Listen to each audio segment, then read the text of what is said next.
नमो नमः। आज फिर संस्कृत कालांश और व्याकरण वाणी परिवार में आपका स्वागत है। और आज हम पढ़ रहे हैं छंद, जिसमें सोरठा छंद। ठीक है, कौन सा छंद? सोरठा। ठीक है, सोरठा छंद अर्धमात्रिक छंद है। अर्ध, याद रखिएगा, पेपर में आ सकता है कि सोरठा कौन सा छंद है, तो सोरठा अर्धमात्रिक छंद है। अर्धमात्रिक छंद कौन है? सोरठा। सोरठा कौन है? अर्धमात्रिक छंद। सोरठा छंद के, अब याद रखिएगा, मात्रिक छंद है। सबसे बड़ी बात क्या है? मात्रिक, वो भी अर्धमात्रिक। तो इसमें गिनती किसकी होगी? मात्रा की। तो सोरठा छंद अर्धमात्रिक छंद है। सोरठा छंद के प्रथम और तृतीय, मतलब पहले और तीसरे चरण में मात्राएं होंगी 11-11। पहले और तीसरे चरण में मात्राएं होंगी 11-11। दूसरे और चौथे चरण में मात्रा होंगी 13-13। मेरा कुछ नहीं, सब 13-13। ठीक है, किसमें? दूसरे और चौथे में। चलिए भैया, अब देखिए उदाहरण।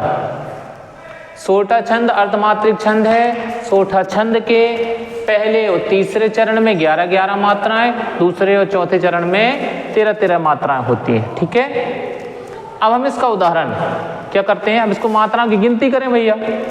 तो ये उदाहरण लिखा है, नील सरूह श्याम तरुण अरुण वारिज नयन कर सो मम उर्धाम सदा क्षीर सागर शयन। ठीक है, नील सरोह श्याम, नील सरोह श्याम तरुण अरुण वारिज नयन, तरुण अरुण वारिज नयन कर सो मम उर्धाम, कर सो मम उर्धाम सदा क्षीर सागर शयन।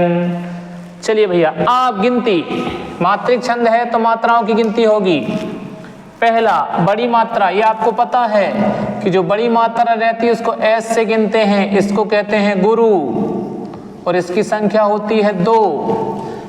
एल बना है, इसको कहते हैं लघु, और इसको गिना जाता है 1। तो एक गुरु का अर्थ होता है बड़ी मात्राएं। ठीक है, जो बड़ी मात्राएं हैं वो क्या कहलाती हैं? गुरु। बाकी सब छोटी, तो गुरु को 2 से गिनेंगे। तो ये लिखा नील, बड़ी मात्रा है तो ये एस लगा दिया 2। कोई मात्रा नहीं तो एल, 1 2 1 1। ये छोटा ऊ लिखा है, बड़ा नहीं है ना। अब इसके बाद ए और ये याद रखिए, कभी भी आधे वर्ण को नहीं गिना जाता है, उसकी कोई गिनती नहीं होती है। 2 3 4 6 7 8 10 और 1 11। पहला चरण हो गया। ठीक है, अब दूसरे चरण को छोड़ दीजिए अभी, क्योंकि अपन को क्या करना है? पहला और तीसरा, तो उसी के नीचे आ जाइए। देखिए, कोई मात्रा नहीं तो 1, कोई मात्रा नहीं 1, मात्रा है तो 2, कोई मात्रा नहीं 1 1, कोई मात्रा नहीं 1 1, एक मात्रा है तो 2 और 1। याद रखिए, ये 13 है तो नीचे वाला भी 13 होना चाहिए, 11 है तो नीचे वाले भी 11 होना चाहिए। तो अपन क्या पढ़ रहे हैं अभी? पहला और तीसरा। तो ये हो गया पहला, ये हो गया दूसरा, ये हो गया तीसरा। ठीक है, तो कितनी होनी चाहिए दोनों में? 1 के नीचे 11। 1 2 4 5 6 7 8 10 और 1 11। मतलब ये अपना पहला चरण और तीसरा चरण कंप्लीट। अब दूसरे में चलिए, अब कितनी होनी चाहिए? 13-13। 1 2 3 4 5 6 6 और 2 8, 1 9, 1 10 11 12 13। तो ये हो गई भैया कितनी? 13। ये कितनी हुई थी? 11। अब इसमें अगर है 13 तो इसमें भी होनी चाहिए 13, क्योंकि चरण दूसरा है, ये चौथा है। 1 2 कितनी हो गई? 3 3 2 5, 1 6 6 2 8, 1 9, 1 10 11 12 13। ये भैया इसमें भी कितनी हो गई? 13। ये पहला चरण है। चरण समझ लीजिए क्या कहलाता है, जो पहली लाइन होती है, ठीक है, जहाँ पर 11 मात्राएं होती है, वो एक चरण कहला जाता है, एक। उसके बाद वाली दूसरी लाइन दूसरा चरण।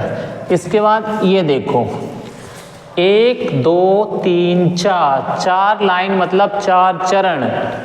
तो पहला और तीसरा चरण 11-11 और दूसरा और चौथा चरण 13-13 मात्राओं वाला होता है।